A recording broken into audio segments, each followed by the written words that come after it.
We are now going to travel to Pittsburgh, Pennsylvania. I used to live in Pennsylvania, just north of Pittsburgh.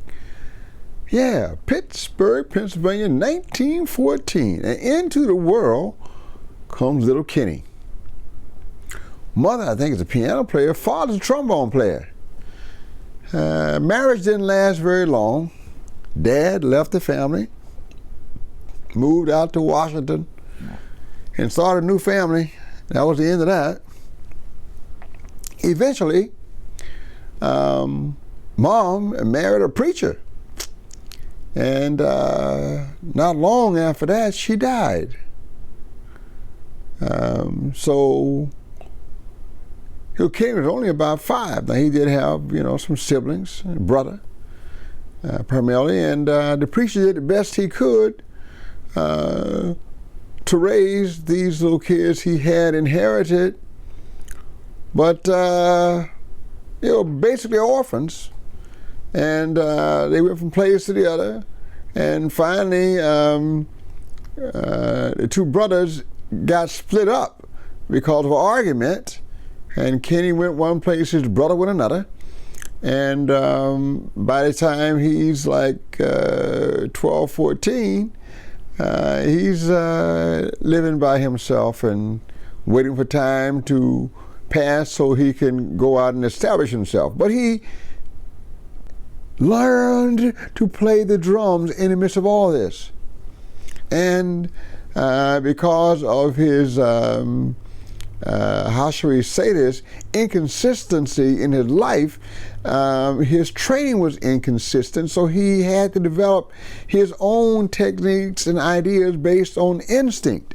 And that would be the most important aspect of his development as an icon in this music.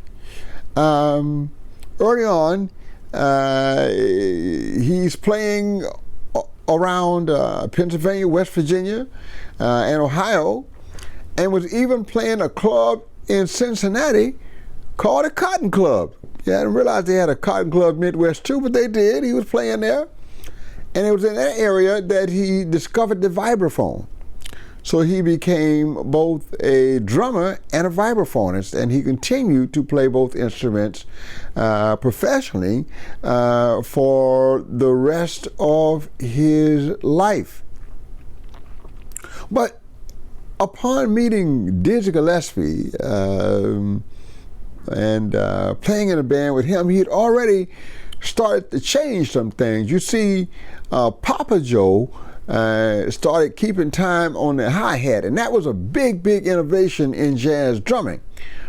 But Kenny's idea was, look, I'm going to keep time with my right hand on this rise cymbal, and I'm going to take this hi-hat and I'm going to have it play the backbeats. So I got my ding, ding, ding, ding, ding, ding, ding, cha ding, cha ding, cha ding, cha. That's the whole swing right there. That's all you need. Somebody said bass drum. What bass drum? We just gonna use a bass drum to drop bombs. Ching, ching, ching, ching, ching, ching, ching, boom. Ching, ching, ching, ching, ching, ching, ching, boom. We're just gonna drop bombs with that bass drum, baby. And then this left hand is free to play all kind of syncopation and mess with the rhythms and play in between things and on top of things and create all kinds of anticipations and answers and responses. Oh, yeah. We're now into modern drumming, except most people in big bands, they ain't not using that. So he eventually, I think it was in Teddy Hill's big band, he got fired because the drummer normally sits right by the trombone section, and the trombone players were totally irritated by this unorthodox drumming. Man, that cat messing up our time. We want him gone. Well, he got fired, but he didn't change his style. And he eventually was hired by Hill, who was managing Minton's, to be the house drummer at Minton's when this new music we call bebop was being developed, And that whole thing he did with the rise cymbal and the sock cymbal and dropping the bombs and the da-da-da-da-da with the snare drum and all that. Oh yeah, that became the beginning of modern drumming. And you know what? Hasn't changed to this very day. What Kenny Clarke created back in the 40s is still being done, period. There may be some variations on it, but you know what? We still basically keep it having that rise cymbal. We still messing around with this here, stirring up, percolating. We're still dropping bombs. Now there's some drummers in their infancy who would just tap, tap, tap, ghost on the bass drum. I try to discourage that as much as I possibly can. Yeah, I do.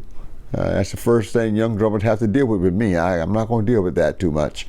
It's all about the ride cymbal and the hi-hat and then fill in right here, and that bass drum just drops some bombs. So learn how to do some syncopation with it, baby, like Kenny Clarke taught us to do. He ended up getting drafted into the military. But he met a lady that I never met, but I know her through her music. I call her my Scotch and soul jazz singer, Miss Carmen McRae. Ooh, Miss Carmen McRae, let me tell you, if you ever heard her, go check her out. Well, evidently Kenny Clarke checked her out. He checked her out closely, so closely that they got married. And he never reported for military induction. That's not a good thing. Matter of fact, he was missing for 4 months as he was enjoying the fruits of his new marriage. Eventually, he did somehow end up in the military. And I think he and Carmen ended up going their separate ways after a while. And he was actually put in one of the special bands in Europe. So he got a chance to go to Europe. That was a different world for him, because as many black musicians were experiencing the horrors of racism in this country, they would go to Europe and they would feel a certain freedom, a certain humanity that is really hard to explain.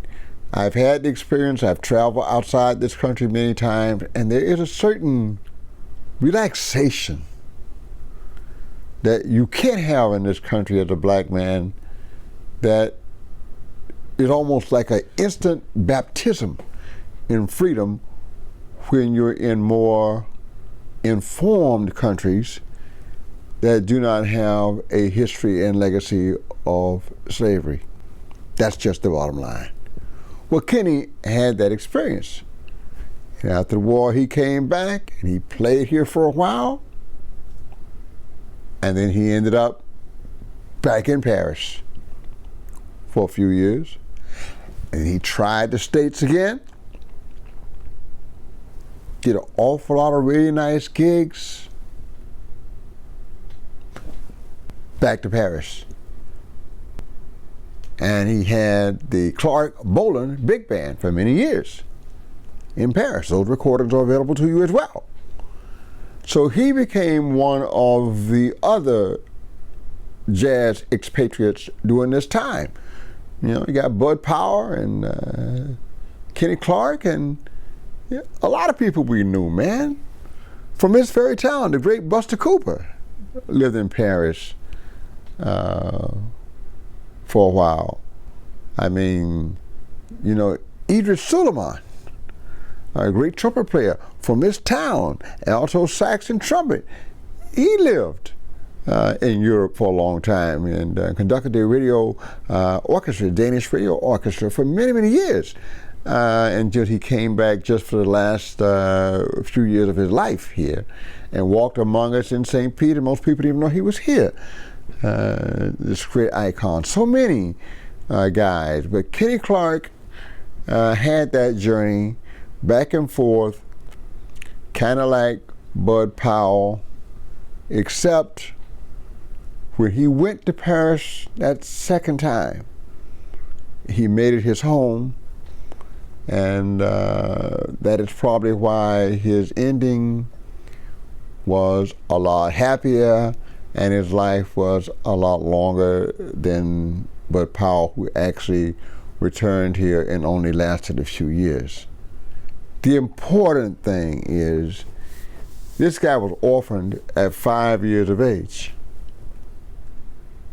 left with a stepfather he hardly knew, ended up in orphanages and tossed from place to place, separated from his brother, who, by the way, they did reunite. His brother was a bass player, guitar player, who had moved to New York, an older brother, and that was one of the people that Kenny played with when he first moved to New York to help, pay the rent, so to speak. But look what that journey was like. Look at all the obstacles he had to overcome as a young man. And yet, he created the new way of looking at jazz drumming. And it was so profound. And it was so righteous that we haven't changed it in all these years.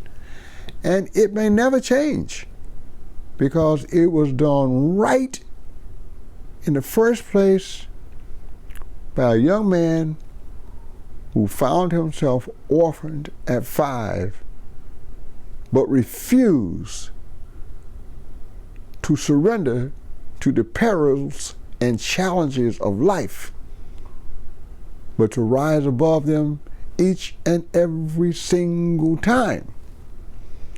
And that is probably why he spent a great portion of his adult life in Paris, because he wanted to have the freedom to just be a man and do what he did like he did it, and we are all blessed for that. Thank you, Clarke. That was a nickname, Clarke. Thank you, Mr. Kenny Clarke.